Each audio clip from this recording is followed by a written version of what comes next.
नमस्कार दोस्तों, स्वागत है आपका अपने हिस्ट्री चैनल स्टडी पार्क में। दोस्तों, आज हम हिंदी का बहुत ही महत्वपूर्ण विषय रस पढ़ाने जा रहे हैं। तो हम सबसे पहले जानते हैं कि रस का शाब्दिक अर्थ क्या है। तो रस का शाब्दिक अर्थ होता है आनंद। क्या होता है? आनंद। काव्य को पढ़ने या सुनने से जिस आनंद की अनुभूति होती है उसको क्या कहते हैं? रस कहते हैं। इतनी बात श्योर हो गई?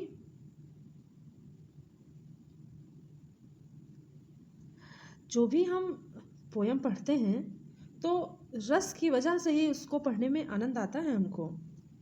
इसीलिए जो रस होता है उसको काव्य की आत्मा या प्राण तत्व कहा जाता है। इतना क्लियर है बच्चों? कोई दिक्कत नहीं। अब रस के कुछ मुख्य अवयव होते हैं। रस के कुछ अवयव या अंग होते हैं।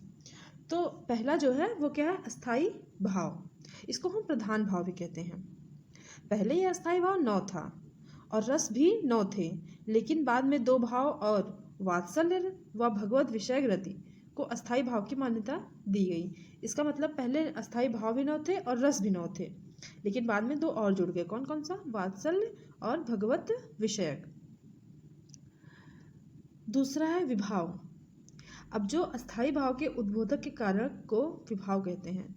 अब विभाव 2 प्रकार के होते हैं, एक आलंबन और दूसरा उद्दीपन विभाव। आलंबन क्या होता है? जिसका आलंबन या सहारा पाके अस्थाई भाव जगते हैं उन्हें हम आलंबन विभाव कहते हैं। जैसे नायक नायिका। अब इसके भी 2 पक्ष होते हैं, एक आश्रयालंबन और एक विषयालंबन। जिसके मन में भाव जगे उसको आश्रयालंबन कहा जाता है और जिसके प्रति या जिसके कारण मन में भाव जगे उसे विषयालंबन कहा जाता है। जैसे सबसे अच्छा एग्जाम्पल हमारे सामने राम और सीता जी का है। राम के मन में सीता के प्रति भाव जगता है, तो यहाँ राम क्या हो गए? आश्रय हो गए और सीता क्या हो गई? विषय हो गई। मतलब आश्रयालंबन कौन है? राम। और विषयालंबन कौन है? सीता। क्योंकि राम के मन में किसके लिए भाव जग रहा है? सीता जी के लिए। अब नेक्स्ट चीज है उद्दीपन विभाव किसे कहते हैं। आलंबन तो हमने पढ़ लिया, उद्दीपन पढ़ना है। जिन वस्तु या परिस्थिति को देखकर अस्थाई भाव उद्दीप्त होने लग जाता है, उद्दीपन का। जैसे कि चांदनी रात में कोकिल हुआ, लमड़ी उद्यान हुआ, इन सब इस ऐसा माहौल है तो हमारे अंदर रस अपने आप ही जग उठता है, तो उसे कहते हैं उद्दीपन। वैसे भी आप लोग उद्दीपन जानते होंगे, स्टिमुलस जिसको बोलते हैं इंग्लिश में। तीसरा पार्ट है अनुभाव। अनुभाव क्या कहते हैं? सब मनोगत भाव को व्यक्त करने वाले शरीर विकार को अनुभाव कहते हैं। इनकी संख्या कितनी बताई गई है? 8 बताई गई है। जैसे स्तब्ध हो गए, कोई चीज सुन के स्तब्ध हो गए, रोमांच हो गया, कांपने लगे, अश्रु आ जाए, तो मतलब ये सब क्या हो गए? अनुभाव हो गए। तो इतना क्लियर है आप लोगों को? ठीक है। अब हम लोग आगे चलते हैं। अब हम पढ़ेंगे कि अनुभाव के मुख्य प्रकार कितने हैं। ठीक है, मोस्ट इंपॉर्टेंट। अनुभाव के मुख्य प्रकार। अनुभाव के मुख्य प्रकार 4 हैं। कौन कौन सा? सात्विक, कायिक, वाचिक और आहार्य। जिसको नोट करना होगा बच्चों आप लोग नोट कर लेना। ठीक है। अब संचारी या व्यभिचार भाव क्या होता है, इसके बारे में हमें डिटेल में पढ़ने की कोई ज़रूरत नहीं है, और हमको मेनली जो पढ़ना है वो इतना पोर्शन है। ये अगर हमारा तैयार है तो इसी में से क्वेश्चन फंस जाएगा, और अभी आगे एक पेज और हम बताएंगे, वो भी इंपॉर्टेंट है। जो संचारी या व्यभिचार भाव होता है, मन में संचरण करने वाले, आने जाने वाले भावों को संचारी या व्यभिचारी भाव कहते हैं। इनकी संख्या कितनी मानी गई है? 33। ये भी पूछा नहीं जाता है। जैसे हुआ हर्ष हुआ, विवाद हुआ, भय, लज्जा, ये सब हो गए। ये चौथा पार्ट था संचारी। ठीक है। अब हम पढ़ते हैं कि रस के मुख्यतः प्रकार कौन कौन से हैं। ठीक है बच्चों, पढ़ते हैं कि रस के मुख्यतः प्रकार कौन कौन से हैं। श्रृंगार रस। श्रृंगार रस में अस्थाई भाव क्या होता है? रति या प्रेम। दूसरा क्या है? हास्य रस। अस्थाई भाव क्या होता है? हास। तीसरा क्या है? करुण रस।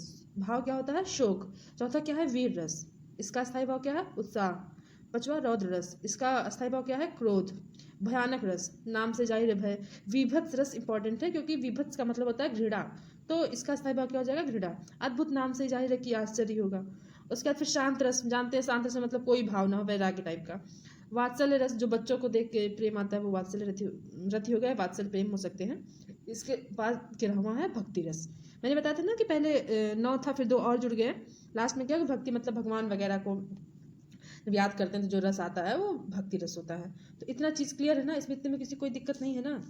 ठीक है। अब जो सबसे इम्पोर्टेंट चीज़ है वो ये पढ़ना है कि कुछ की पॉइंट्स हैं, अगर ये तैयार रहेगा तो हमें कोई दिक्कत नहीं आएगी। जैसे जैसे क्या है कि जो श्रृंगार रस होता है इसी को रसराज या रसपति कहा जाता है। ये बहुत इंपॉर्टेंट पॉइंट है, श्रृंगार रस को ही रसराज या रसपति कहा जाता है। ठीक है, अब एक चीज़ और जान लीजिए कि नाटकों में तो 8 ही रस माने जाते हैं, क्योंकि वो नाटक में शांत रस को नहीं गिना जाता है, तो भरत मुनि ने रसों की संख्या 8 माना है। ठीक है, और जो श्रृंगार रस के व्यापक जो श्रृंगार रस होता है उसी के व्यापक दायरे में वात्सल्य व भक्ति रस आ जाते हैं, इसलिए रसों की संख्या 9 ही मानना ज़्यादा उपयुक्त होता है। एक की पॉइंट्स है जो आप किसी भी हिंदी बुक में जैसे लूसेंट वगैरह में देख सकते हैं। एक जो इंपॉर्टेंट है भरत मुनि बहुत इंपॉर्टेंट है, भरत मुनि को ही काव्य शास्त्र का प्रथम आचार्य माना जाता है। भरत मुनि को काव्य शास्त्र का प्रथम आचार्य माना जाता है। रस संप्रदाय का प्रवर्तक, क्योंकि इन्होंने ही अपने ग्रंथ नाट्य शास्त्र में रस का विवेचन किया था। इन्हीं को ही रस संप्रदाय का प्रवर्तक माना जाता है, इन्हीं को काव्य शास्त्र का प्रथम आचार्य माना जाता है। ठीक है, इसी के साथ ये बहुत ही इंपॉर्टेंट की पॉइंट्स थे रस, जो हिंदी का बहुत ही महत्वपूर्ण टॉपिक है। इसी के साथ मैं अपनी आज के इस चैप्टर को खत्म करती हूँ और आगे जल्द ही नेक्स्ट अच्छे चैप्टर आपके लोगों के सामने लेके आऊँगी। आप हमारे चैनल स्टडी पार्क को लाइक कीजिए, सब्सक्राइब कीजिए और हमें जिससे कि मोटिवेशन मिल सके। धन्यवाद, थैंक यू।